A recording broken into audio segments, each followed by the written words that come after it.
25 engineers failed, but the local cleaning woman settled it in 2 minutes. It shocked the CEO and everyone. Before we delve into the story, let us know where you are watching from in the comments. This is bad. 25 engineers? 25? And no one can solve this glitch?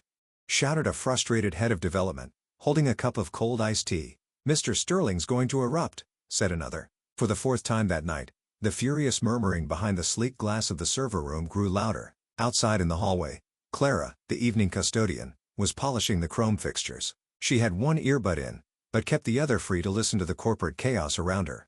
The server room door suddenly opened. 5 senior techs stumbled out, looking utterly defeated, dark circles under their eyes, schematics in hand, and broken expressions on their faces. The last one clutched 2 empty energy drink cans and looked like he'd trade his PhD for a pillow. Once the elevator doors hissed shut behind them, Clara walked into the room. She propped her mop against the wall, dropped her cleaning rag into the bucket with a dramatic flourish, and looked up at the huge monitor wall, still displaying the critical error. "Well, look at this mess," she muttered, grabbing a dry cloth. They didn't even bother to clear their failure. She was joking, but as she wiped the edges of the screen, her eyes paused on the flashing red error code in the center. She stopped.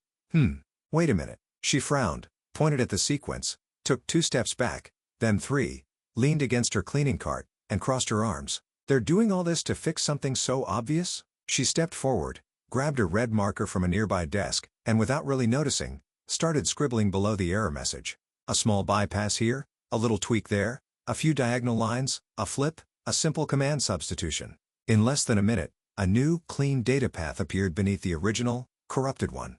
"And that's done," she declared, winking at the mop like she had just performed a magic trick. At that exact moment, a voice broke the silence. "Who did this?" Clara jumped. Mr. Sterling, CEO of Quantum Dynamics, was standing at the door, looking like he had just witnessed a miracle in a data center. Tall, unyielding, hair impeccably styled, and eyes that assessed swiftly and coolly, the kind of man who commanded more awe than affection. "Was it you?" he asked, walking in slowly. "No, it was Ms. Mopesworth," Clara answered, pointing to the mop in the corner. Silence. "Just kidding. It was me." Mr. Sterling stepped up to the monitor wall, still observing her. His eyes darted from Clara's face to the glowing solution and then back to her again. He seemed to be processing deeply. You know what this means? That we don't need to keep importing IT prodigies? Maybe let the custodial team try once in a while?" He ignored her playful jab, his eyes fixed on her. He pulled a tablet from inside his suit and began typing furiously. This is impossible. None of our top consultants even considered this shortcut." Clara leaned against her cart, feigning indifference. "Maybe they're too busy trying to look busy." "Where did you learn this?" "Oh, I enrolled in online courses for 2 years. Had to drop out. Couldn't afford to continue. You know how that goes. Though I guess you wouldn't. You're loaded." Mr. Sterling looked up, clearly taken aback. For the first time in a long while, someone in his company spoke to him like that. Without fear, without sycophancy, and with a touch of wit. "You're amusing," he murmured, almost to himself. "I'm an evening custodian. Being amusing is how I cope." "Want me to wipe this off now?" she asked, pointing to the monitor. "No, leave it. I need to show the team tomorrow morning." He hesitated, then looked back at her. "You should be there too." Clara raised an eyebrow. "What? You promoting me to chief problem solver?" "No, I just want to understand how you figured it out, that's all." She paused for a second, then shrugged. "As long as I can bring my mop, sure." Mr. Sterling, the CEO known for freezing entire rooms with just a gaze, let out a quiet sigh. "Deal." Clara picked up the bucket, pushed the cart, and walked out like nothing extraordinary had happened. "Good night, boss. Oh, and next time, try a genuine smile. It doesn't cost a thing, I promise." He stood there alone, staring at the revised code, and for the first time in months, a small, genuine smile touched his lips. The Quantum Dynamics boardroom was packed, executives, engineers, and managers, everyone clad in shades of charcoal, obsidian, and slate, a sea of suits, laptops, and solemn faces. The tension was palpable until the door opened and someone strikingly different stepped inside, pushing a rolling cart. Clara Hayes, wearing her neatly pressed blue uniform, scuffed sneakers, and a shy smile, stopped at the doorway and looked at the curious eyes now fixed on her. "Good morning," she said, adjusting the bun in her hair and trying to mask her nerves with a polite, subtle smile. There were a few hushed whispers. Mr. Sterling, sitting at the head of the table, gestured to the chair next to him. "You can sit down, Hayes. Mind if I leave the cart by the door? He gets lonely if I don't say anything," she joked, eliciting a soft chuckle from one of the engineers. She sat down, straightened her uniform, and folded her hands on the table, waiting patiently. "Last night, you did something extraordinary," Mr. Sterling began. "We'd like to understand what exactly you saw in that code that our experts didn't." "Oh, well," she let out a nervous little laugh. "I'm not sure I did it the technical way you folks do. You know, I just looked at it and thought maybe it was more convoluted than it needed to be." She pointed to the screen showing the code. "Like, I just simplified it. Kind of like when you try to clean a stubborn stain with 5 different chemicals but forget that a simple damp cloth will do the job." A few quiet laughs rippled through the room. "Did you study in this field?" one curious engineer asked. "I did 2 years of cybernetics, but I had to drop out. Life got complicated. My mother got ill, and the tuition, well, it got heavier than a fully loaded cart. So I quit, but I really love learning. I read everything I can, even appliance manuals if you let me." "But how do you retain all of that information?" another engineer queried. "Because my mind never stopped learning. Just my bank account couldn't keep up." Mr. Sterling crossed his arms. "So, do you think what you did last night was sheer luck?" Clara looked him straight in the eyes. "And do you think 30 years of cleaning taught me how to debug systems by luck?" Chief Architect, Dr. Vance, cleared his throat and held up a printed sheet. "If I may, I reviewed her solution last night. The repair is absolutely correct, and what's more," he said, looking at the others, "she found a more elegant path than our current protocol. It's truly ingenious." The mood in the room shifted. The looks on their faces now showed a mix of surprise, some admiration, some mild discomfort. Mr. Sterling, who until then seemed completely in control, leaned back in his chair. Another director with a stern expression spoke up. "Do you understand? This is a highly sensitive project involving key investors, proprietary technology, and I'm just the evening custodian." "I get it, boss, but I was invited here. I didn't ask to be part of this." Dr. Vance stepped in. Clara saw something no one else here had detected. Clara's eyes widened. "Really? Wow. I was just trying to make sense of the mess. I thought I'd accidentally made things worse." Mr. Sterling watched silently.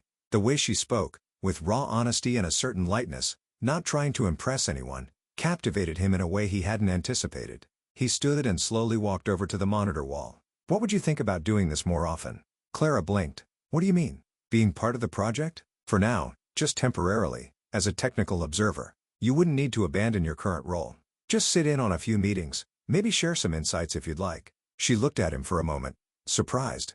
"Me? Join the technical meetings for real?" "Yes." Clara glanced around the room at everyone looking at her. She didn't see judgment. She saw curiosity, maybe a hint of anticipation. That made her a little nervous, but she took a deep breath and answered with a smile. "Well, only if I can keep wearing my uniform. That's my comfort zone. I think best in this apron. Oh, and I still want to keep cleaning. Okay? Because I enjoy it. Cleaning helps me process complex thoughts." "Is the uniform a non-negotiable?" Mr. Sterling asked, trying to gauge if she was entirely serious. "Absolutely. This one's been through at least 5 major system overhauls with me. I can't just discard it now." More laughter filled the room. Mr. Sterling, for the first time, allowed a small, genuine smile to surface. "All right, the uniform stays. And can I sit near the main projector? I've always been curious to operate those controls without being escorted out of the room." "That depends on your behavior," Mr. Sterling said, turning to head back to his chair. "I promise not to press anything without explicit permission, at least for the first few weeks," she added, making the room chuckle again. Dr. Vance, with his usual precise tone, looked at Mr. Sterling. "She can provide a unique perspective. Sometimes an outside perspective is exactly what we need." Mr. Sterling slowly nodded. "Then it's settled. Clara Hayes, from today on, will be our technical observer. Welcome to the project." Clara slowly stood. "Thank you. Truly. I never imagined something like this happening. But I promise to give it my absolute best.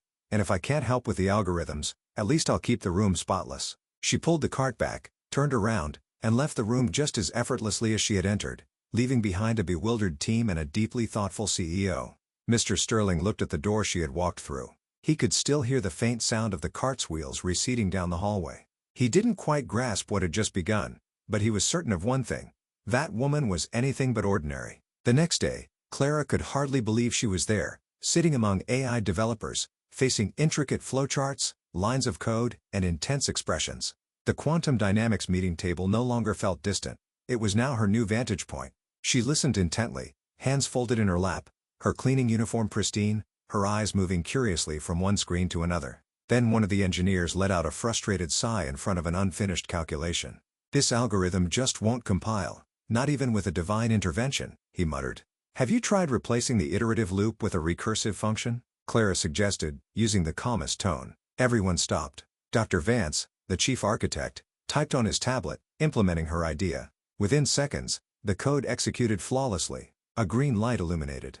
It worked again, he said, almost in disbelief. Clara smiled and shrugged. I just thought, if the circuit always overloads at the same point, there's no use pushing more current through. You've got to reroute the flow, right? Soft laughter spread around the table, but the most intrigued of them all was Mr. Sterling, sitting at the far end, quietly observing everything. He tried to maintain his distant, professional, detached demeanor, but there was something about Clara that defied his logic, and it wasn't just the technical solutions. She spoke with an easy confidence, as if no problem was too daunting to handle. When the atmosphere grew tense, she made lighthearted jokes that eased the mood. When someone got lost in the complexity, she explained things like she was reading a simple cooking recipe. And still, Mr. Sterling noticed the subtle things, like how she greeted the hallway plants before entering the room, or how she quietly chuckled at the team's inside jokes, even if she didn't entirely grasp them, or how now and then she'd give him a curious glance, as if to say, "You overcomplicate everything." At the third meeting that week, Clara helped resolve another critical issue.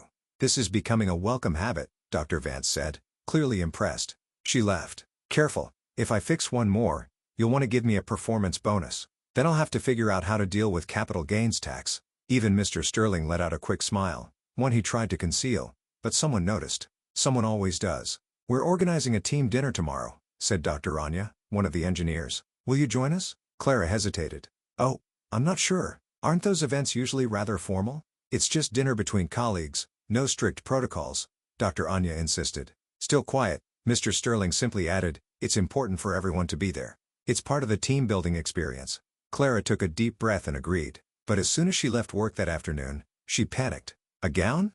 Heels? A clutch? All I possess is my cleaning uniform and a backpack with a faulty zipper." She told her neighbor, Mrs. Davis, who immediately lent her a simple but elegant emerald dress and a pair of earrings that had brought good fortune since 1990. The next evening, the restaurant chosen by the team had soft lighting, subtle music, and waiters who spoke in hushed tones. Clara walked through the front door, and for a moment, every eye turned to her. The emerald dress accentuated her delicate features, her loose hair cascaded over her shoulders, and something in the sparkle of her eyes stood out. She looked transformed, yet she was still authentically herself. The first to notice were two quantum dynamics analysts seated near the entrance. "Who is she? A new investor? Must be. Look at her poise," and she arrived alone.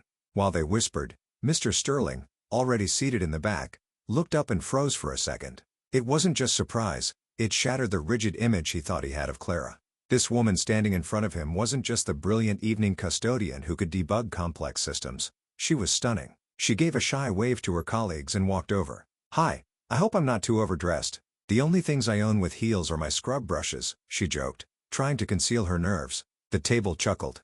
Mr. Sterling didn't, but he was observing intently. During dinner, she conversed with everyone. She shared stories from the custodial staff with such charm that the engineers laughed until tears streamed down their faces. She recounted how she once mistook a secure server room for the break room and almost swept right through a high-stakes presentation. Even the most reserved individuals felt at ease.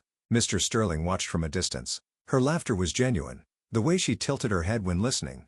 How she didn't strive to impress anyone, and yet she did. By the end of the night, as the group began to disperse, she walked up to Mr. Sterling. "Thank you for the invitation. No need to thank me. It was enjoyable. But tomorrow morning, I'll be back, mop and all, with more brilliant insights if my brain cooperates. If not, the floors will gleam. That I can promise." He nodded, still watching her as if he were trying to decipher something that data charts couldn't explain. Clara said goodbye, gave a quick wave to everyone, and left. When the door closed behind her, Mr. Sterling was still standing there, motionless, gazing at the spot where she had been just moments before, and for the second time that week, he was left speechless. The next morning, everything was back to normal at Quantum Dynamics. Hushed hallways, people rushing about, and technology pervasive. Clara was in uniform, pushing her cleaning cart, one earbud in, a duster in hand, the same as always, at least outwardly. She was humming softly as she cleaned the floor near the main elevator. Her mood was cheerful, almost as if she were dancing with the mop. Then the server room door opened and Mr. Sterling stepped out. He saw her from a distance. Not in a hurry, he paused for a moment, watched as she spoke to the aloe vera plant near the water cooler, telling it that it looked happier after being watered. Then he noticed the light way she moved as she cleaned, almost as if she were gliding through her tasks. Clara noticed his gaze and waved her cloth at him with a smile. "Good morning, boss. If you step on this polished floor, I'll pretend I didn't see it," she joked. Mr. Sterling just nodded, trying not to smile. They both walked to the elevator. The door opened, and they stepped in. A quiet silence settled between them. Not the awkward silence between strangers, but the kind of silence between two people unsure what to say or hesitant to say too much. "You seem different today," he said suddenly. She looked surprised. "Oh, must be the new lavender-scented disinfectant. I'm testing it to see if it calms anxious executives in confined spaces." "No," he replied with a slight smile. "It's you. You seem more thoughtful." "Sometimes I am. That's when the world feels a bit heavier than usual," she said, nudging the bucket's handle with her foot. Before he could ask what she meant, the elevator jolted slightly.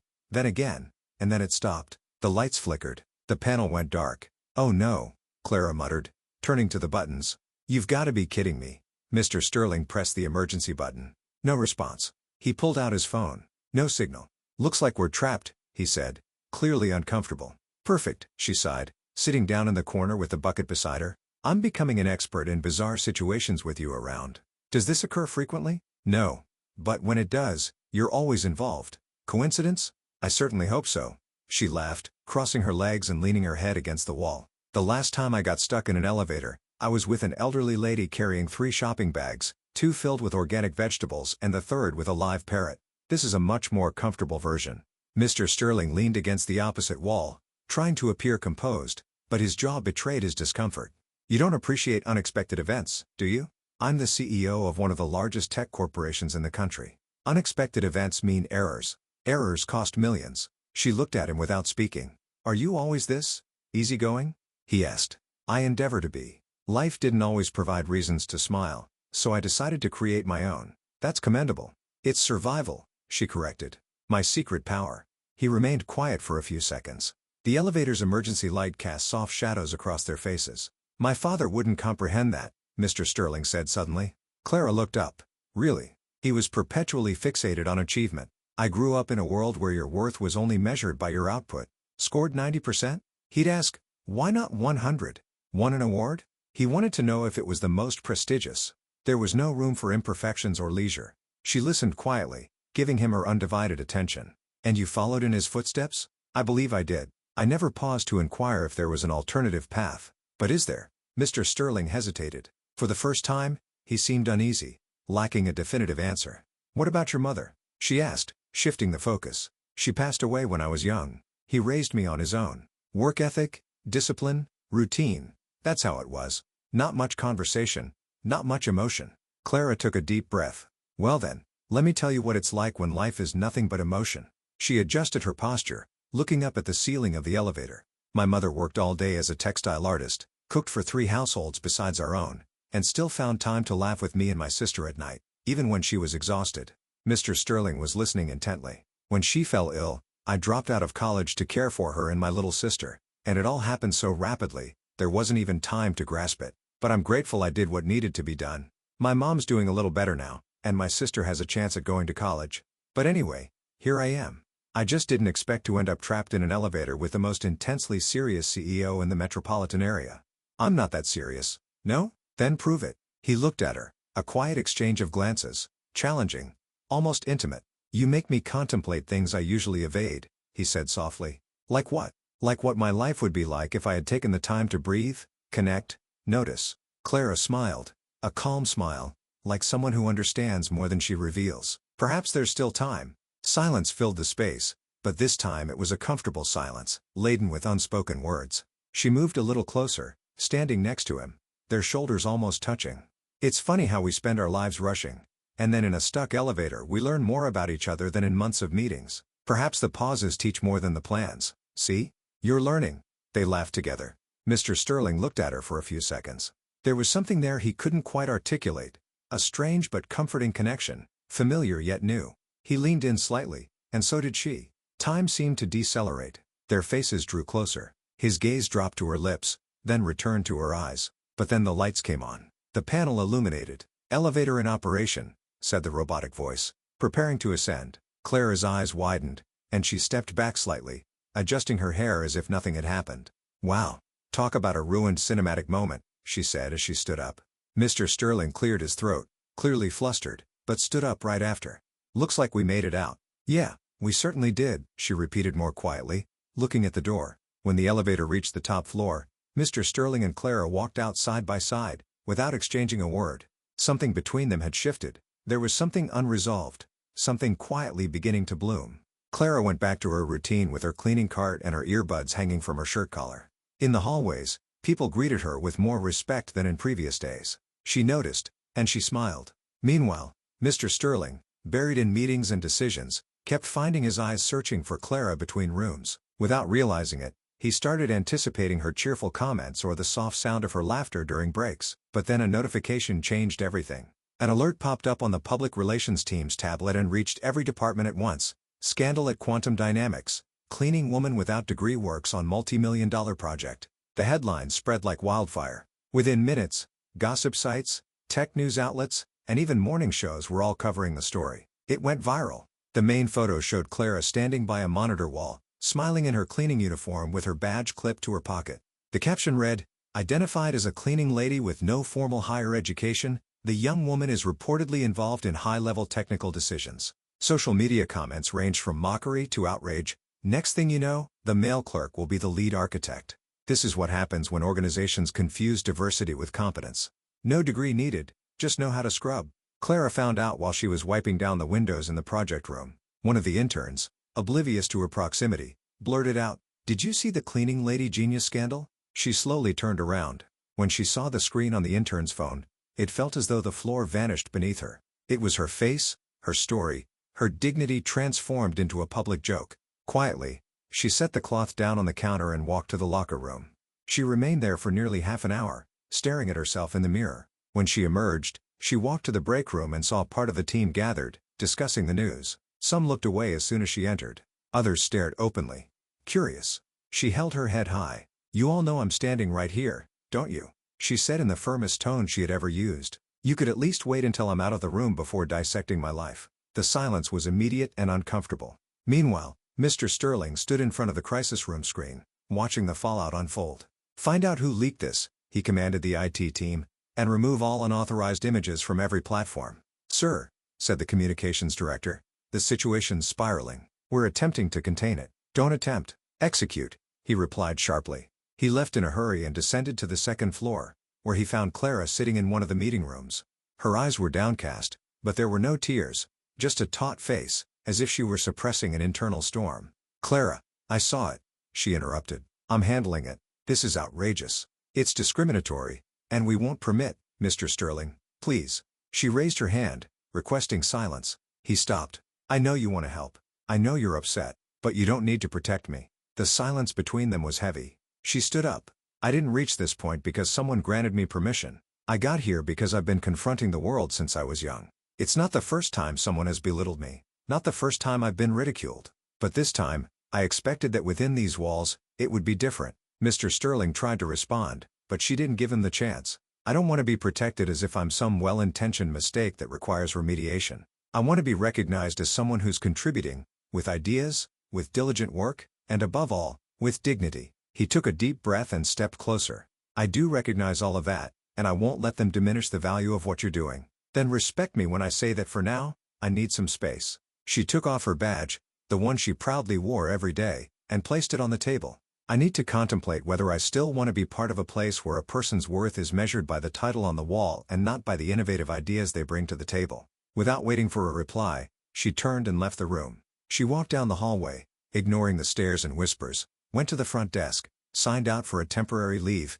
and walked out of the building without looking back. Mr. Sterling remained by the table for a few minutes. The badge seemed to gleam under the cold room light, small, unassuming, but brimming with significance. In the hours that followed, the company's atmosphere shifted. Everything felt quieter, as if everyone was awaiting something or someone. The next day, Mr. Sterling stepped into the elevator. The floor was clean as always, but there was no sign of the blue cart, no scent of lavender, no cloth swinging playfully in the corner, and most of all, no presence to make that space feel less sterile and more human. During the technical meeting, he noticed more interruptions, more tension. Her unexpected insights were missing. Her clear thinking, her easygoing nature. And at the end of the day, when he walked through the main hallway and saw the aloe vera plant near the water cooler wilting, he understood. He missed her. Not just her logic, Not just her solutions, but her presence, her voice, her laughter, her gaze. Clara wasn't just part of the project. She was part of something he didn't even know he needed until now. 3 days passed without Clara at Quantum Dynamics. 3 days that felt more like 3 weeks to Mr. Sterling. The technical meetings were strained, problems took longer to resolve, and there was a nearly tangible emptiness in the hallways. Even the aloe vera plant near the cooler looked droopy, as if it missed the person who used to talk to it every day. Mr. Sterling tried to focus on work, but every time he passed the second floor, he instinctively looked for the blue cart. When the elevator doors opened, he expected to hear her making one of her cheerful comments. During meetings, he waited for a simple remark that would untangle the most complicated issues. By the third day, he couldn't endure it anymore. He asked HR for Clara's address and late in the afternoon, drove his black luxury sedan to a neighborhood he had never visited. The streets were narrower, the houses more modest, but there was life on every corner. Kids played on the sidewalks, neighbors chatted on their porches, and the aroma of home-cooked meals filled the air. Clara's house was small but meticulously maintained. The green gate was open, revealing a modest garden with vibrant flowers and a rocking chair on the porch. Mr. Sterling parked and sat still for a moment, unsure if he was making the right decision. Before he could reverse, the front door opened, and a middle-aged woman with silver hair pulled back in a bun and a floral apron stepped out to water the plants. "Can I help you?" she asked with a warm smile. "Good afternoon. I'm Mr. Sterling. I work with your daughter, Clara." The woman's eyes brightened. "Oh, so you're Clara's boss. Come in, come in. She's spoken so much about you."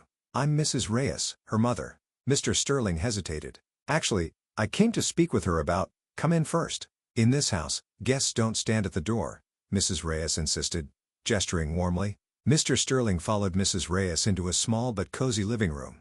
A sofa with crocheted throws, family photos on the walls, and the unmistakable scent of freshly baked pastries in the oven. A young woman around 18 sat at the table, surrounded by books and notebooks. "This is Maya, Clara's sister," Mrs. Reyes said. "Maya, this is Mr. Sterling, your sister's boss." Maya looked up from her studies and gave a shy smile. "Nice to meet you, Mr. Sterling. Clara always says you're very astute." "The pleasure is mine," Mr. Sterling replied, genuinely surprised by the young woman's politeness. Mrs. Reyes disappeared into the kitchen and returned with a tray of hot tea and slices of still warm apple pie. "Please, have a seat. Clara's out back tending to the herb garden. She does that when she needs to contemplate." Mr. Sterling accepted the tea, impressed by the family's natural hospitality. There was no opulent luxury here, but there was something his millionaire home never possessed: genuine warmth. "Maya's in her final year of high school," Mrs. Reyes said with clear pride. "She wants to go to medical school." "Medicine is a challenging field," Mr. Sterling commented. "I know," Maya replied with determination, "but Clara always says that if we don't aspire to greatness, we'll never know our full potential." Just then, Clara appeared in the doorway, wearing a simple t-shirt and with her hands still smudged with dirt. When she saw Mr. Sterling, she stopped in her tracks. "What are you doing here, Clara? Is that any way to greet a guest?" Mrs. Reyes scolded. "No, Mom. It's fine," Clara said as she slowly walked in. "I'm just surprised." Mr. Sterling stood up. "I need to talk to you. In private, if possible." Mrs. Reyes and Maya exchanged glances and quietly stepped back into the kitchen, carrying the tea tray. Clara crossed her arms, waiting. "The company isn't the same without you," Mr. Sterling began. "I imagine you've already found other experts to fix the problems we have. But none of them fix things the way you do. And more importantly, none of them bring the same vital energy to the room." She raised an eyebrow. "So you came all this way to tell me I'm good at cheering people up?" "No. I came to tell you that you make a tangible difference, a real one. And that the company lost more than a clever consultant. It lost someone who made me perceive things differently." Clara studied him for a few seconds.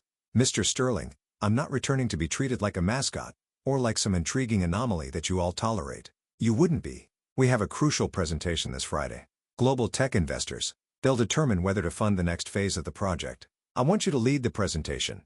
"Me? You understand the project better than any of us, and you possess a gift for explaining complex concepts in a straightforward manner. They'll appreciate that." Clara hesitated. "What if I mess it up?" "Impossible. You don't mess things up. You work wonders." Mrs. Reyes quietly appeared in the doorway. "Sweetheart, may I offer a thought?" Clara nodded. "You always taught me that when we possess a talent, we're not meant to conceal it. We're meant to utilize it. And if there are influential people who want to witness what you can do, perhaps it's time to show them. And besides," Maya added, joining her mother, "you always say we shouldn't surrender at the first sign of difficulty." Mr. Sterling watched the interaction between the three women. There was trust, mutual respect, and above all, Unconditional love. Something he had never experienced in his own family. "All right," Clara said at last. "I'll return, but on one condition." "What's that?" "You stop attempting to protect me and start treating me as an equal.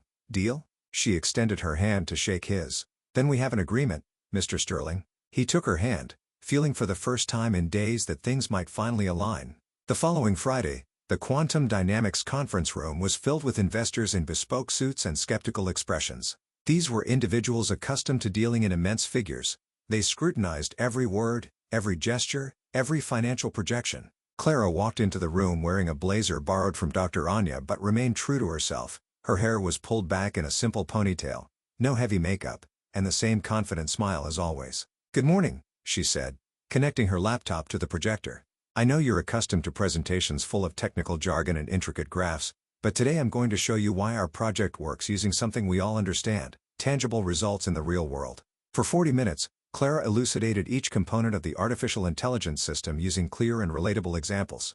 When she discussed learning algorithms, she likened them to teaching a young child to ride a bicycle. When she explained computing efficiency, she used the analogy of a well-organized pantry in a bustling kitchen.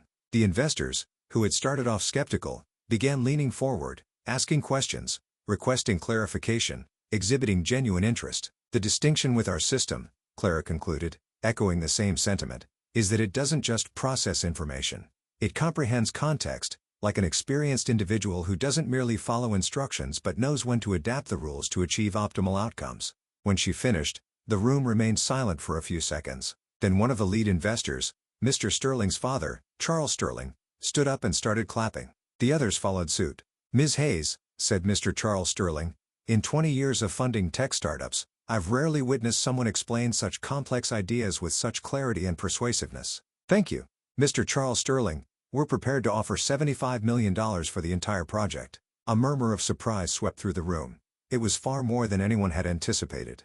Mr. Sterling, watching from the back of the room, couldn't conceal his immense pride. Clara hadn't just performed well. She had captivated seasoned investors with her authenticity and intelligence. After the investors departed, the Quantum Dynamics team celebrated quietly. Clara was congratulated by everyone, but once things settled down, she walked over to Mr. Sterling. $75 million? Seriously? You made that happen. Not me, not the company. You. She smiled, finally allowing herself to savor the victory. "You know what this signifies? That you're brilliant. That now I can fully support Maya's medical school tuition without any financial concerns." Mr. Sterling smiled, realizing that even in her greatest professional triumph, Clara still prioritized her family. "And it also means," she added, "that perhaps you were correct. I truly can make a difference. I've always known that." For the first time since their initial encounter, they looked at each other without haste, without interruptions, without misunderstandings, and both of them knew something had undeniably transformed between them. The news of the $75 million deal spread through Quantum Dynamics like wildfire. Within hours, every department was discussing Clara's presentation and the incredible outcome. The atmosphere at the company, tense over the past few days, was now infused with fresh energy. Later in the afternoon, Dr. Vance suggested an informal celebration in the break room on the 12th floor. Nothing elaborate, just the core team gathering to toast the company's historic achievement. "No formalities today," said Dr. Anya, popping open a bottle of sparkling cider she had hidden in the fridge for special occasions. "Tonight, we celebrate authentically." The break room, usually quiet and empty after hours, was now filled with laughter and lively conversation.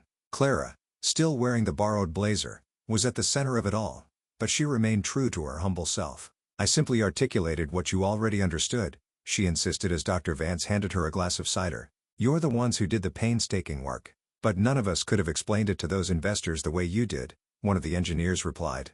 "You possess an innate gift." Mr. Sterling watched from a distance, leaning against the wall near the window with a panoramic view of Metropolis. There was something different about him. His shoulders were less rigid, his jaw more relaxed, and even his posture seemed lighter. The success of the presentation had clearly lifted a significant burden from his shoulders. As the night progressed, people began to depart, first the senior staff, then those with families waiting at home, until only a few remained in the room. "I'm heading out too," said Dr. Anya, grabbing her bag. "We've got that early meeting with legal tomorrow." "I should go as well," added Dr. Vance. "My spouse will be furious if I'm late again." One by one, the others left until only Mr. Sterling and Clara remained in the dimly lit room, the city lights shimmering through the panoramic window. The silence between them wasn't awkward, but it carried a different kind of tension, Not the professional kind from their early days or the strain from recent challenges. It was something quieter, more profoundly personal. Clara still held her glass, watching the bubbles slowly rise in the cider. "So," she said, breaking the silence, $75 million. That's like a lot of money, isn't it? Mr. Sterling let out a quiet, genuine laugh. "It is quite a substantial amount, yes. I guess now you can acquire even more identical suits for your wardrobe," she teased, flashing a playful smile. "My suits aren't identical," he defended, pushing off the wall and walking toward her. "Oh, they're not? Let me see." She pretended to scrutinize him closely. "This one's charcoal gray. Yesterday's was charcoal gray. The day before, charcoal gray again. They possess different hues." "Hues?" She laughed, nearly spitting out her cider. "Really? You employ the word hues to discuss clothing?" Mr. Sterling moved a little closer, picking up his own glass from the coffee table. "And what is amiss with nuance?" "Nothing amiss, it's just very you." "And what exactly does that imply?" Clara looked at him, realizing how much closer they were now. He was only a few steps away, and there was something different in his eyes, less guarded, less controlled. "It means you overthink everything, even the coloration of your attire. And you believe that's a negative trait?" "Not negative, just a bit excessive sometimes. It's pleasant to just let things unfold naturally, like now." His question carried a deeper layer of meaning, and they both understood it. Clara felt a flutter in her stomach, but she didn't recoil. "Like now," she said quietly. Mr. Sterling stepped closer. They were now close enough that she could detect his subtle scent, a blend of cedar and something faintly citrusy. "You know, today was extraordinary, right?" he said, subtly changing the subject, though he remained close. "It was just work." "It wasn't just work. It was you being you, and that made all the difference." Clara felt her face flush. "Are you flattering me, Mr. Sterling?" "I am stating a fact, Ms. Hayes." They laughed together, and the air between them grew more charged. It was as if all the preceding moments, the elevator, the meetings, the teasing, the glances, had culminated precisely in this one. "You know what the absolute best part of today was?" Clara asked, turning slightly to set her glass down but remaining close to him. "What?" "Witnessing your genuine smile. Not that corporate one you present to investors." "I do smile." "You kind of fake a smile. It's not the same." Mr. Sterling was quiet for a moment, contemplating her words. "Perhaps I've simply fallen out of the habit." "That's a pity. You appear far more attractive when your smile is real." The words slipped out before she could filter them, a moment of pure honesty that surprised them both. Mr. Sterling looked at her intently. "Clara, what? You confuse me." "Confuse? How?" "Confuse as in I'm unsure whether I should maintain professional boundaries or. He didn't answer with words. Instead, he raised his hand and gently touched her face, brushing her cheek with his thumb. Clara closed her eyes for a second, feeling his touch. "Mr. Sterling, I know this is complex. I know I shouldn't. Stop overthinking," she said, opening her eyes and looking directly at him. That was all he needed. Mr. Sterling leaned in slowly, giving her time to pull away if she wished, but she didn't. Instead, she leaned in too, until their lips met in a soft kiss. Hesitant at first, the kiss deepened naturally. It wasn't desperate or rushed, but imbued with all the unresolved moments between them. His hands moved to her waist, hers rested on his chest, feeling his quickening heartbeat. When they finally pulled apart, their foreheads touched as they caught their breath. "That was," Mr. Sterling began. "Unexpected," she finished with a small smile. "A truly good kind of unexpected." They chuckled quietly, still close, still processing what had just transpired. "So now what?" Clara asked. "Now, I genuinely don't know," he admitted honestly. "Well, at least you're being candid." "I'm always candid with you." They lingered there for a few more minutes, talking softly, laughing, sharing a few more gentle kisses. It felt as if a barrier had dissolved, allowing them to connect on a level beyond the professional. When it was finally time to leave, Mr. Sterling walked her to the parking lot. "Care for a ride home?" he offered. "No need, I took the public transit." "All the more reason. Allow me to drive you." On the drive to her house, they conversed naturally, as if the moment they shared had cleared the air for good. When they arrived, he walked her to the gate. "Thanks for the ride, and for the rest of the evening." "The pleasure was entirely mine." They kissed again, this time shorter, but just as meaningful. "I'll see you tomorrow," she said. "I'll see you tomorrow," he replied. But when tomorrow came, everything had irrevocably changed. Mr. Sterling arrived at the company at his usual time, greeted employees with his usual politeness, and attended the morning meetings with his usual professional demeanor, as if the night before had been merely a figment of his imagination. When Clara arrived for the project follow-up meeting, he barely looked at her. He answered her technical questions directly but avoided eye contact and any conversation that wasn't strictly about work. "Mr. Sterling, Can we discuss the next steps for the project? She attempted after the meeting. Delegate these tasks to Dr. Vance. He'll oversee the implementation, he said curtly, without even glancing up from his papers. Clara stood there for a few seconds, confused and hurt. Is everything all right? Everything's normal. Just concentrated on work. The coldness in his voice struck her like a bucket of ice water. Clara left the room without another word, but with a heavy heart. On the second day, things deteriorated further. Mr. Sterling was even more distant, almost frigid. He avoided being alone with her, channeled any communication through other team members, and when he had to speak to her, his tone was so formal it was as if he were addressing a stranger. During lunch, Clara tried again. Mr. Sterling, I need to talk to you. I'm occupied at the moment. Schedule a meeting with my assistant. Schedule a meeting? Seriously? He looked at her with a blank expression. That's the appropriate protocol. Appropriate protocol. The words echoed in Clara's mind like a stinging slap. That afternoon, she remained in the break room after everyone had departed, staring out the same window where just 2 days earlier they'd shared a tender moment. The view was identical, but everything felt profoundly different now. The tears came without warning, not from anger, but from deep disappointment. Disappointment in herself for believing that moment had held true significance for him, for allowing herself to be vulnerable, for mistaking his fleeting moment of weakness for something real. She wiped her eyes with the back of her hand and made a firm decision. The next day, at the end of the workday, Clara knocked on Mr. Sterling's office door. When he said to come in, she walked in and placed an envelope on his desk. "What's this?" he asked, not looking up. "My letter of resignation." This time, he looked up, surprised. "What? You heard me. I'm resigning." "Why?" Clara looked at him, a mixture of sadness and resolve in her eyes. "Because I'm not going to work in a place where I'm treated like a mistake to be ignored. Because I won't remain where my presence makes someone uncomfortable. And most of all, because I deserve more respect than this." "Clara, no." She raised her hand, cutting him off. "You made your position very clear these last few days. I received the message. Now I'm making the decision I should have made from the very beginning." She turned to leave, but paused at the door. "That night meant something to me. But I've realized that to you, it was merely a moment of weakness you'd rather erase. That's acceptable. I just didn't expect you to be too much of a coward to discuss it like a mature adult." And she left, closing the door behind her, leaving Mr. Sterling alone with the envelope and the profound weight of his own choices. The days following Clara's resignation were some of the longest in Mr. Sterling's life. For the first time in his fast-paced career, he couldn't fully concentrate on work. His meetings were still efficient but robotic. His decisions were still accurate, but the spark he'd discovered in the last few weeks was gone. The office felt larger, colder, and eerily quiet. Even the team noticed the difference. Dr. Vance tried bringing it up a few times, but Mr. Sterling shut down any conversation that veered close to Clara's name. On the third day, he couldn't bear it anymore. He picked up the phone and dialed her number.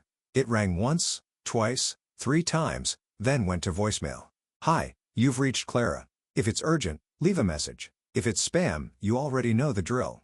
He hung up without leaving a message. He tried again the next day, and the next, same result, voicemail. On the 5th day, after one more failed call, Mr. Sterling made an impulsive decision. He canceled his afternoon meetings and drove to Clara's house. When he got to her neighborhood, everything looked precisely the same as on his first visit, but something in the air felt different. The same children played in the street, the same neighbors chatted on their porches, but now Mr. Sterling felt like an outsider. He parked in front of the house and sat in the car for a few minutes before finally stepping out. He took a deep breath and walked up to the green gate. Mrs. Reyes was in the garden watering the same vibrant flowers. But when she saw Mr. Sterling, her warm expression hardened into something more guarded, almost protective. "Good afternoon, Mrs. Reyes," he greeted her, trying to sound casual. "Good afternoon, Mr. Sterling," she replied, devoid of the warmth of their first meeting. "I'd like to speak with Clara, if possible." Mrs. Reyes scrutinized him for a few seconds, as if weighing his intentions. "She's not here," she said finally. "Do you know when she'll be back?" "No. Would you mind letting her know I stopped by?" Mrs. Reyes sighed and wiped her hands on her apron. "Mr. Sterling, with all due respect, my daughter is a strong woman, but she also possesses a sensitive heart.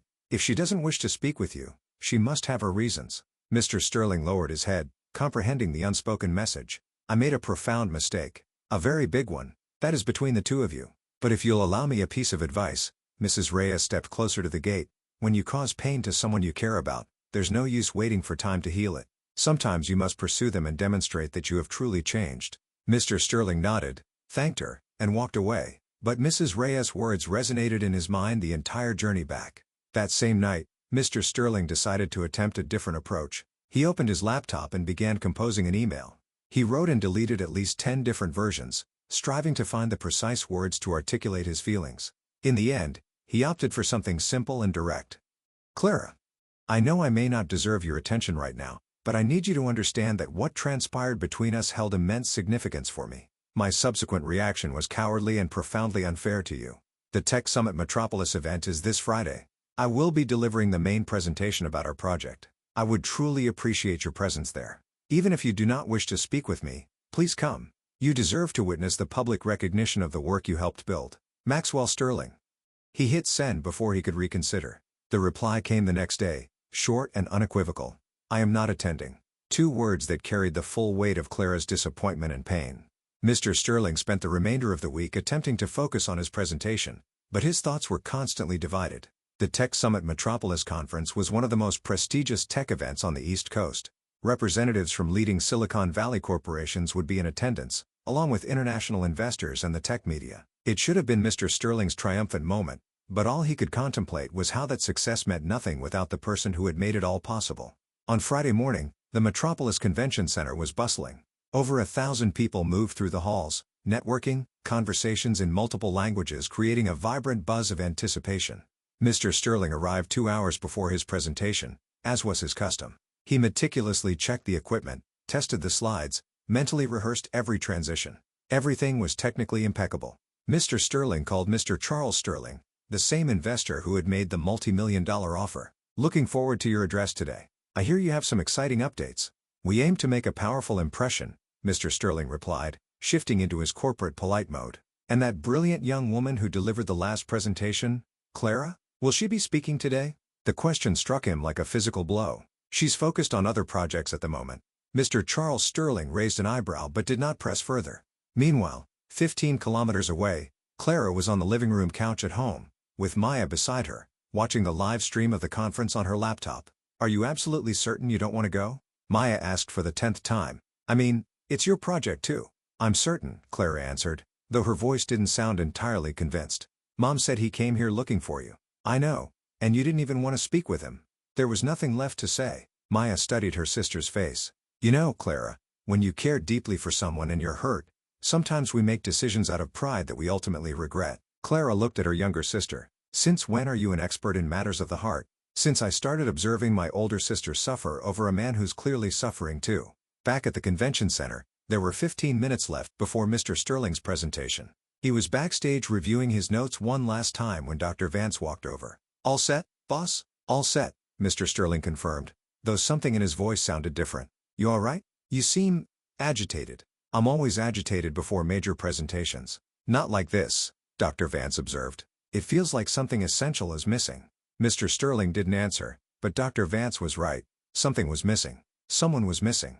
The announcer stepped onto the main stage. Ladies and gentlemen, it is my distinct pleasure to introduce the CEO of Quantum Dynamics, Mr. Sterling, who is here to speak to us about groundbreaking advancements in adaptive artificial intelligence. Applause echoed through the packed auditorium. Mr. Sterling walked onto the stage with his usual confident posture, but inside he felt an unusual surge of anxiety. Good afternoon, he began, his voice resonating through the speakers. Today I am going to present a project that represents a monumental step forward in artificial intelligence. He clicked to the first slide, but for just a second, he hesitated. Normally his presentations flowed with effortless fluidity, but today the words felt mechanical, overly rehearsed. Our system has developed an innovative approach to processing complex data that. Mr. Sterling stopped. He looked at the screen, then out at the audience. Hundreds of faces watched him, waiting, but all he could think about was how naturally, how clearly Clara had explained those same concepts. That allows us to. He tried again, but the words wouldn't come. A low murmur began to spread through the audience. Mr. Sterling, renowned for his flawless presentations, was visibly frozen. At home, Clara was watching, heart pounding. Is he unwell? Maya asked. He's nervous, Clara replied, though her voice held genuine concern. On screen, Mr. Sterling attempted to compose himself, but it was evident he was struggling. He stared at the slides, but the technical terms that usually flowed so easily now felt hollow. My apologies, he said to the audience. Let me gather my thoughts. But even that pause provided no relief. It was as if he'd lost his connection to his own work. Clara suddenly stood up from the couch. Where are you going? Maya asked. I need to. Clara hesitated, eyes still fixed on the screen, watching Mr. Sterling fight to continue. "Come on." She ran to her room, changed clothes quickly, and called out to her mom, "Mom, I'm going out. I'll be back soon." "Where to, darling?" "To rescue a proud idiot." Mrs. Reyes smiled, knowing precisely what that meant. Back at the convention center, Mr. Sterling made one more attempt. "The system we developed utilizes learning algorithms that can." He paused again. The silence in the auditorium was becoming uncomfortably thick. Some in the crowd began whispering to each other. That's when he saw her. Clara had just entered through a side door. She was in jeans and a simple blouse, her hair pulled back hastily, as if she'd rushed out the door. But to Mr. Sterling, she had never looked more radiant. She moved quietly along the side of the room, avoiding drawing attention, but her eyes remained fixed on him. When she reached the front, she made a small gesture, signaling she intended to approach the stage. Mr. Sterling gave the slightest nod. Clara stepped onto the stage from the side stairs, careful not to interrupt completely. The audience began to murmur, curious about her identity. She walked over to Mr. Sterling and whispered something only they would understand. "Remember when you said I explain things like I'm giving a recipe? So treat this like you're teaching your mother how to make her famous empanadas." It was a subtle reference to their past conversations, the laughter they'd shared, those moments when everything had simply flowed. Mr. Sterling let out a genuine laugh, the first authentic one in days. "Thank you," he whispered back. Clara stepped back but remained on stage, a quiet, reassuring presence. Mr. Sterling turned back to the audience, and now he looked completely transformed, relaxed, natural, fully present. "I apologize for the momentary interruption," he said with a smile the audience wasn't accustomed to seeing. "Sometimes we need a reminder that even the most advanced technology in the world only truly matters if we can articulate it in a human way." And that's when the real presentation began. Instead of dense technical terms, he employed simple comparisons. He elucidated learning algorithms by likening them to how a child learns to tie their shoelaces. He described computational efficiency using the imagery of a meticulously organized workshop where every tool has its proper place. The audience, once restless, now leaned in, completely engaged.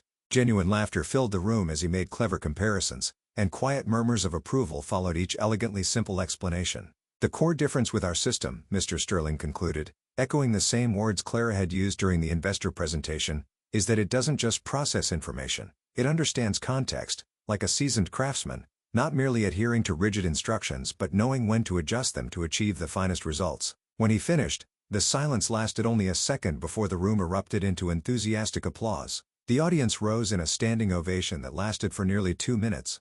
Mr. Sterling looked at Clara, who was quietly clapping in the corner of the stage, tears of pride glistening in her eyes. After the presentation, once the congratulations and compliments had subsided, Mr. Sterling went looking for Clara backstage. She was leaning against the wall, observing the bustling activity around her. "Clara," he said as he approached, still absorbing everything that had just transpired.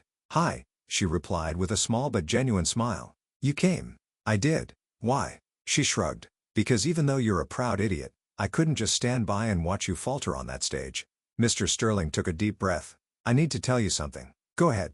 He pulled her aside, away from curious eyes. "You're the only person who has ever made me want to be more human." Clara looked at him, surprised by the raw honesty in his words. "Mr. Sterling?" "No, let me finish. I spent my entire life constructing walls, maintaining distance, prioritizing professionalism above all else. And then you arrived in your cleaning uniform, making jokes about plants, and suddenly I began to wonder if there was an alternative way to live." He paused, choosing his words carefully. "When we kissed, I panicked. Not because it meant nothing, but because it meant everything. And I didn't know how to navigate that. So you decided to pretend it never happened. It was the worst decision I've ever made." Clara was quiet for a few seconds, letting it all sink in. "And now?" she finally asked. "Now, I want to try again.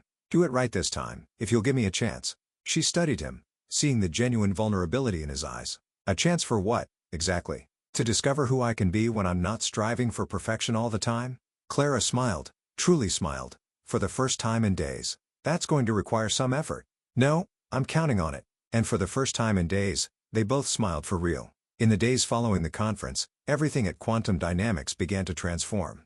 Mr. Sterling was more relaxed, more engaged in meetings, and even his smiles felt more natural. Clara was now officially back on the project, with a formal position as a senior solutions consultant, a fair salary, and the recognition she justly deserved. They worked together with a synchronicity that impressed the entire team. Ideas flowed easily, problems were solved more rapidly, and there was a new lightness in the air that had been absent before. But there was also something lingering, an unresolved tension, a conversation that still needed to occur, and feelings that were being carefully sidestepped while they focused on work. It was a Wednesday when Clara received the phone call that would change everything. She was in the project room reviewing code with Dr. Vance when her phone rang. The number wasn't familiar, but an instinct told her to answer. "Hello, Clara Hayes?" "Yes, that's me. This is the Computer Science Department at Global University. I'm calling about your application for the International Leadership Scholarship." Clara nearly dropped the phone. Months ago, in the midst of a sleepless, aspiration-filled night, she had applied to a scholarship program that seemed far too unattainable to ever materialize. She had practically forgotten all about it. Yes, I'm pleased to inform you that you've been selected. The scholarship covers the full master's program in artificial intelligence, along with housing and living expenses. It's an unparalleled opportunity. The world around Clara seemed to pause. Is this real? Completely real. The program commences in 6 weeks. We'll require your decision by Friday. May I forward all the details by email? Yes, please. When she hung up, Clara stood motionless for several minutes, attempting to process what had just happened. Global University. A full master's degree. Full scholarship. It was everything she had once dreamed of when she had to abandon college. Dr. Vance noticed the look on her face. "Are you all right?" I think so." That was some unexpected news. Good news. The best kind. But even as she uttered the words, her eyes instinctively searched for Mr. Sterling through the glass wall of the meeting room. He was immersed in a video call, gesturing as he explained something to the individuals on the screen. That night, Clara came home with her mind racing. Mrs. Reyes and Maya were in the kitchen preparing dinner when she walked in with an expression that was both excited and bewildered. "Did something happen?" Mrs. Reyes asked immediately, sensing something was amiss. "Global University offered me a full scholarship for a master's degree in artificial intelligence." Maya dropped the spoon she was holding. "Global University? Like, the actual Global University?" Mrs. Reyes stepped closer, drying her hands on her apron. "Sweetheart, that's absolutely wonderful. It's everything you ever desired." "Yeah," Clara agreed, but her voice lacked the enthusiasm one might expect. "Then why do you appear worried?" Maya asked, always perceptive. Clara sat down at the kitchen table, resting her head in her hands. "Because now I have a life here. A job I cherish. People who care about me." "You're referring to Mr. Sterling," Mrs. Reyes said, not as a question but as a definitive statement. "Among other things, yes." Mrs. Reyes sat next to her daughter. "Clara, you always taught me we shouldn't forgo opportunities simply because we're apprehensive. It's not fear, Mom, it's intricate. And what does your heart say?" Clara remained silent for a long moment. "It says I need to go. That this might be my sole real chance to earn the degree I've always desired, to prove to myself I can achieve it." "Then you already know the answer." The next day, Clara arrived at the company early. She needed to speak with Mr. Sterling before the day consumed them both. She found him in the elevator, ascending to the 12th floor. "Good morning," she said as she stepped in. "Good morning. You're here early. I needed to speak with you privately." Something in her tone made Mr. Sterling focus immediately. "Is anything amiss?" "Not amiss. Just news." When they reached his floor, Mr. Sterling led her into his office and closed the door. "What's transpiring?" Clara took a deep breath. "Global University offered me a full scholarship for a master's in artificial intelligence." Mr. Sterling's face cycled through several expressions in just a few seconds: surprise, pride, and then something that resembled sadness, though he swiftly tried to conceal it. "Clara, that's truly incredible. Global University is the preeminent institution in the field." "I know. Are you going to accept?" "I already have." The silence that followed was heavy. Mr. Sterling walked over to the window, looking out over the city below. "When does it commence?" "In 5 weeks. 5 weeks, he repeated, more to himself than to her. "Mr. Sterling, He turned to her with a smile that didn't quite reach his eyes. "You don't have to explain. It's a once-in-a-lifetime opportunity. You'd be foolish not to seize it. I just wanted you to know that these past few months have been the finest of my professional life. And my personal life too. Likewise for me." They looked at each other for a few seconds, both aware there was more to say but neither wishing to make the farewell more arduous than it already was. "I'm going to miss you," Mr. Sterling said finally. "I'll miss you too. The company won't be the same without you. You'll be fine. You're all brilliant. You're the one who introduced the brilliance." In the weeks that followed, Clara divided her time between concluding projects at Quantum Dynamics and preparing for the move. There were documents to manage, flights to book, and an entire life to condense into a few boxes. The team organized a modest farewell party in the conference room.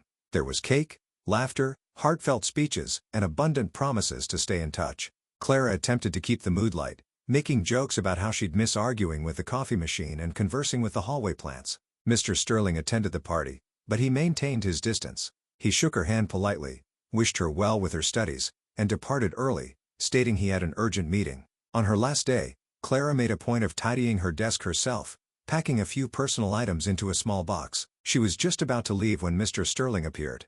"May I assist with that?" "No need, it's just a few essentials." He took the box anyway. "Allow me to carry it to your vehicle." They walked silently through the halls she had come to know so intimately, first as a cleaner, then as a consultant. Every step seemed to carry the weight of shared memories. In the parking lot, Mr. Sterling placed the box in the back seat of the borrowed car Clara was using. "So, this is it?" she said, trying to sound casual. "This is it. Will you look after the aloe vera plant by the water cooler? It's rather temperamental, requires attention." "I'll take care of it. And if you need someone to explain algorithms using culinary metaphors, Dr. Vance performed adequately in the training I provided him." Mr. Sterling smiled, a genuine one this time. "No one explains things quite like you do. You'll get there, and you'll learn to relax more too. Promise?" "I'll certainly endeavor to." She extended her hand to shake his, but he ignored it and pulled her into a hug, a long, tight embrace filled with all the unspoken emotions between them. When they pulled apart, both had tears in their eyes. "Take care of yourself, Clara." "You too, Mr. Sterling." She got in the car, started the engine, and waved through the window before driving off. Mr. Sterling stood there until the car vanished around the corner. That night, alone in his opulent apartment, Mr. Sterling walked to the window that overlooked the sprawling city. Metropolis sparkled with its usual nocturnal brilliance, but everything seemed dimmer without her presence. He retrieved his laptop and began doing something he had never done in his professional life, a search that had no bearing on business or technology. How to surprise someone profoundly special. Unique romantic gestures that leave a lasting impression. How to express deep affection in an unforgettable manner. He spent hours meticulously taking notes and formulating elaborate plans, because for the first time in his life, Mr. Sterling had something more significant than work to focus on.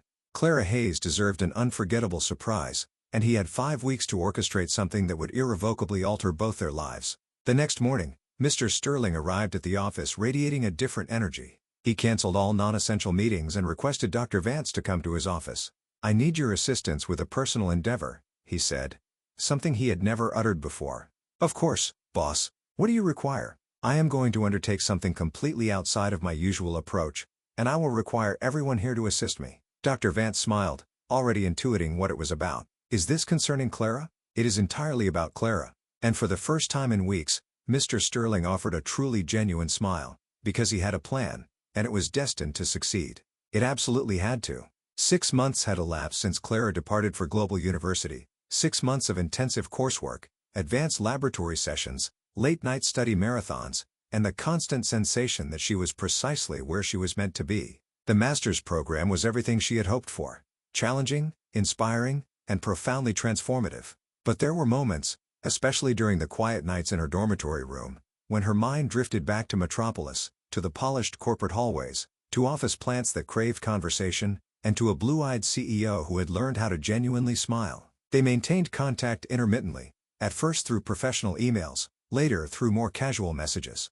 Mr. Sterling always inquired about her classes. She always asked about the company and about the aloe vera plant near the water cooler. Neither of them explicitly mentioned missing each other, but the sentiment was always implicitly present between the lines. Maya's graduation was scheduled for a Friday in June.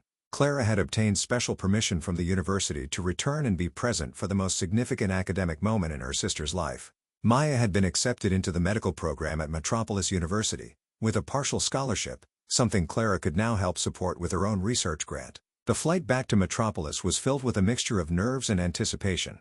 Clara was unsure if she would see Mr. Sterling, if he even knew she was coming, or if it would simply be another brief, quiet visit with her family. When she arrived home, the welcome was as warm as ever. Mrs. Reyes cried, Maya shrieked with joy, and the entire neighborhood seemed to know that Mrs. Reyes' daughter was back from the esteemed university. "You've changed," Mrs. Reyes said, studying her daughter's face during dinner. "Changed how?" "More mature, more self-assured. Global University has been good for you."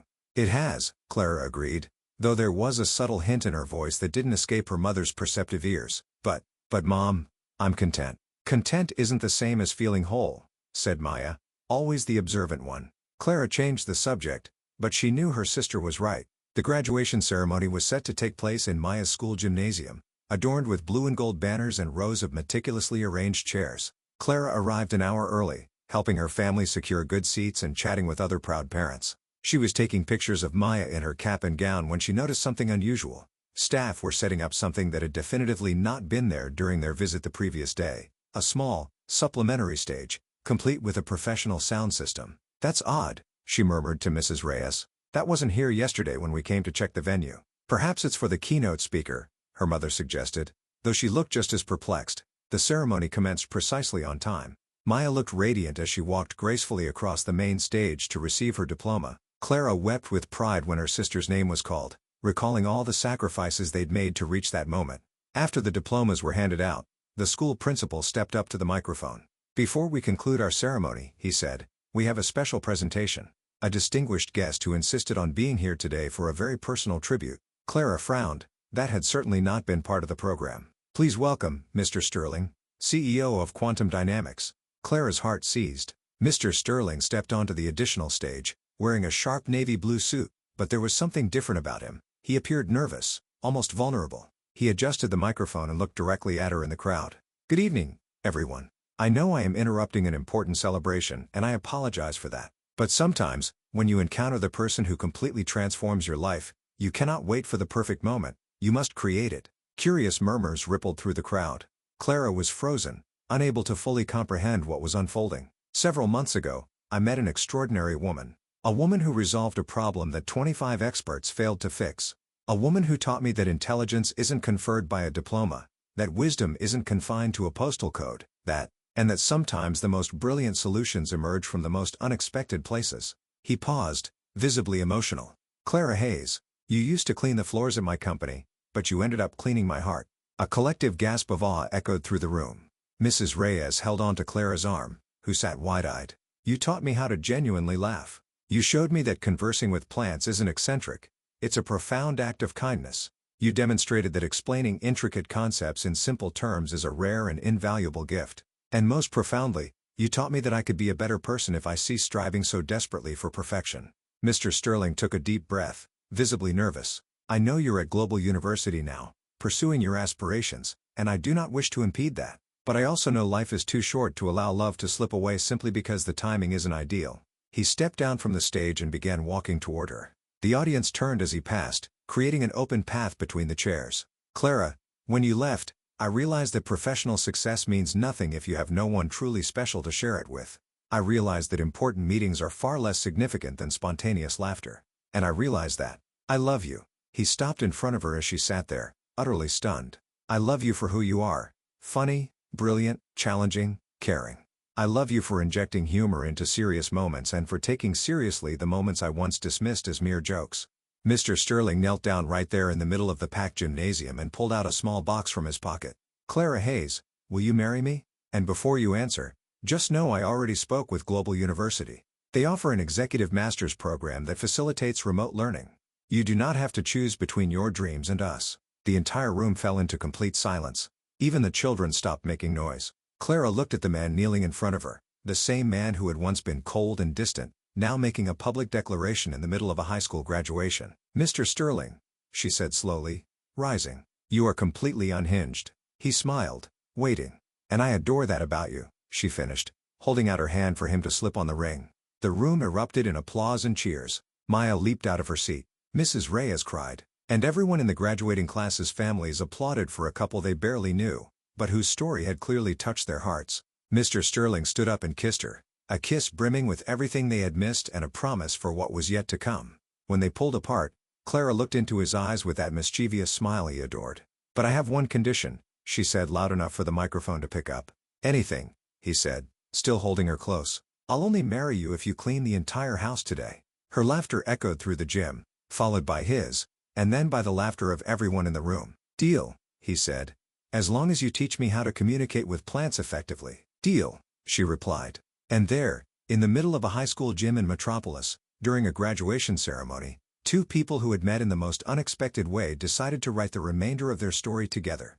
Maya came running over, still in her cap and gown. "Does this imply you're returning?" she asked, hugging her sister. "It implies we're going to figure it out," Clara answered, looking at Mr. Sterling. "Together. And I get the world's most incredible CEO brother-in-law," joked Maya. "You'll have a brother-in-law who's going to learn how to make toaststones and clean a house properly," Mr. Sterling replied, eliciting more laughter from the entire family. Mrs. Reyes walked over and hugged them both. "Welcome to the family, son," she said to Mr. Sterling. "I hope you're prepared for abundant food, joyous noise, and unwavering honesty." "I am ready for everything," he said, "especially to be happy." And as the graduation celebration continued around them, Clara and Mr. Sterling stood there, hand in hand, envisioning a future that would be anything but predictable, precisely the way they liked it. 3 months after the proposal in the gym, Mrs. Reyes' house was in a state of meticulously organized chaos. Colorful streamers hung from every corner, guest lists were taped to the refrigerator, and the persistent aroma of culinary delights being sampled for the momentous day filled the air. Clara had decided she desired a wedding that truly embodied who they were. Authentic, joyful, and overflowing with love. No extravagant ballrooms or ostentatious decorations. The ceremony would take place in the family's backyard, with Dominican food prepared by aunts and cousins, and a playlist mixing salsa, bachata, and even a few elevator music tracks that had evolved into inside jokes between the couple. "Are you absolutely certain you don't desire something a bit more sophisticated?" Mr. Sterling asked for the 10th time while assisting in hanging string lights between the backyard trees. "Mr. Sterling, if you utter that question again, I shall marry Dr. Vance instead," Clara warned, adjusting the vibrant flowers she'd personally selected at the local market. "Dr. Vance doesn't know how to prepare tostones," Mr. Sterling replied, making her laugh. "True, you're staying." Mrs. Reyes watched them from a distance, smiling at how naturally Mr. Sterling had integrated into the family over the past few months. He had learned how to season mofongo, play dominoes with Clara's uncles, and even picked up a few Spanish phrases, enough to make Mrs. Reyes chuckle at his pronunciation.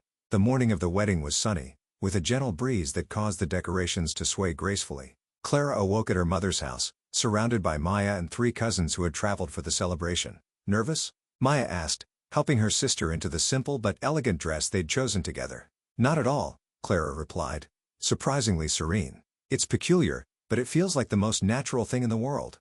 "Even though you're marrying a millionaire CEO?" "I'm not marrying a millionaire CEO. I'm marrying Maxwell, the guy who talks to plants and blushes when he doesn't grasp my technical jokes." Across town, Mr. Sterling was experiencing a vastly different kind of morning. His apartment was filled with Dr. Vance, 3 company engineers, and his own father, Mr. Charles Sterling, who had flown in from New York specifically for the wedding. "Son, are you certain about this?" asked Charles Sterling for the 5th time, adjusting his son's tie with slightly trembling hands. "Dad, I have never been more certain of anything in my life. She is not who I envisioned for you."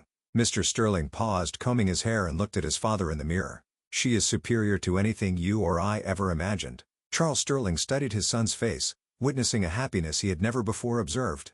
"Then I approve," he said at last with a small, approving smile. Dr. Vance, who had been observing, stepped closer. "Boss, you're more anxious than when you presented to those Japanese venture capitalists. Those investors represented mere capital. Today signifies the remainder of my life. Are you afraid?" "I am afraid I am not good enough for her," Mr. Sterling admitted, a rare moment of profound vulnerability. "Man, you mastered tostones for her. If that's not true love, I don't know what is," Dr. Vance joked. The ceremony was set for 4 o'clock in the afternoon. By 3:30, the Reyes family backyard was teeming with guests.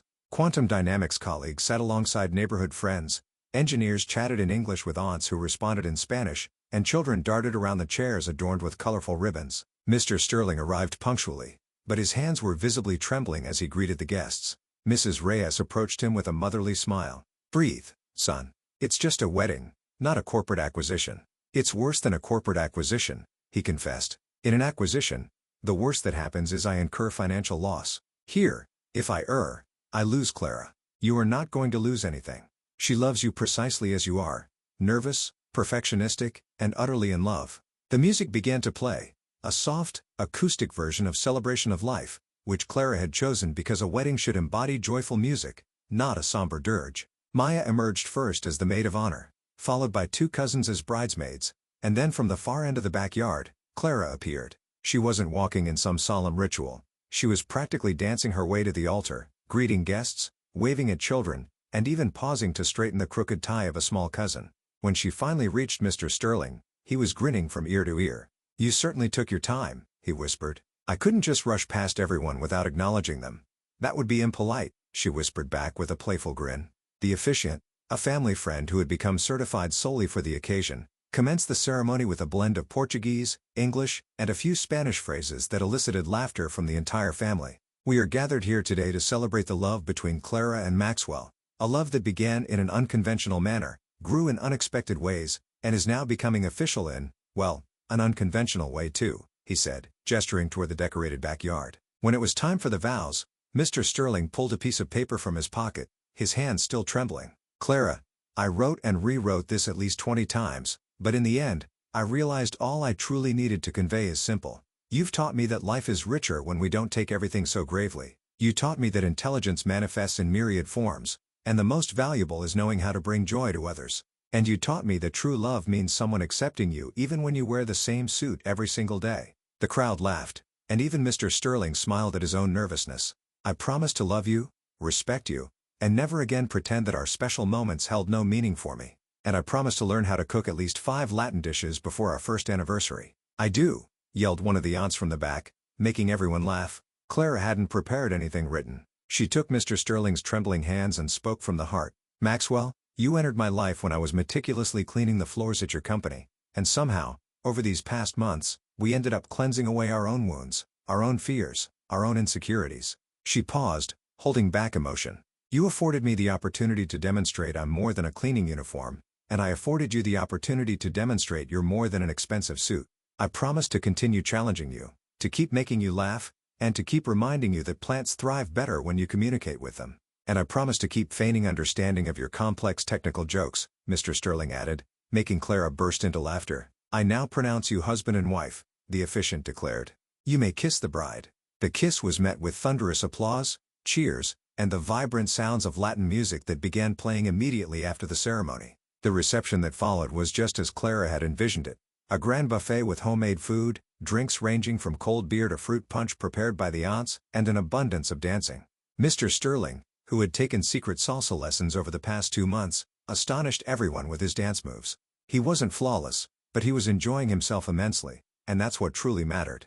Who is this man and what has he done with my boss? Dr. Vance exclaimed, watching Mr. Sterling spin Clara on the makeshift dance floor. That's the authentic Maxwell, said Dr. Anya. Clara simply melted the layers of ice he'd constructed around himself. As the night wore on, the speeches grew more heartfelt, the dancing more uninhibited, and the laughter more frequent. Mrs. Reyes gave a toast, stating her daughter had found someone who truly completed her. Charles Sterling, visibly moved, admitted he had never witnessed his son so genuinely happy. Around 11, as the celebration began to wind down, Mr. Sterling and Clara stepped away to a quiet corner of the yard. So, Mrs. Sterling, he said, still holding her hand, how does it feel to be officially married to a CEO? How does it feel to be officially married to a genius cleaning woman? She shot back. Feels like I'm incredibly fortunate.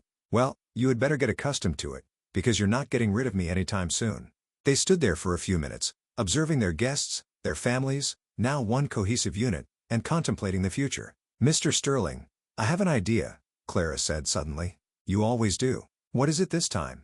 What if we launched a company together? Not a traditional tech firm, but one focused on educational programs to teach children from underserved communities coding, AI, that kind of thing. Go on. We'll name it something like Future Pathways. The core concept is to demonstrate that talent exists everywhere. It merely requires an opportunity.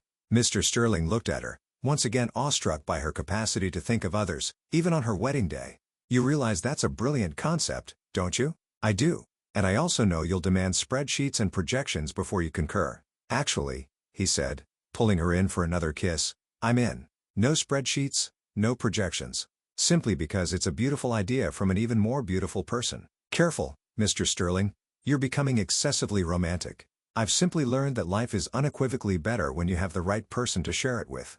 3 years later, sitting at the headquarters of Future Pathways, watching a group of young people present their inaugural programming projects, Mr. Sterling glanced at Clara. She was laughing with one of the students who had just cracked a joke about algorithms, explaining complex ideas with the same simple clarity as always. She wasn't your typical genius. She was the kind of woman who transformed the world with a combination of grit, humor, and boundless love. What do you think about Sterling and Clara's journey? On a scale of 1 to 10, rate their story.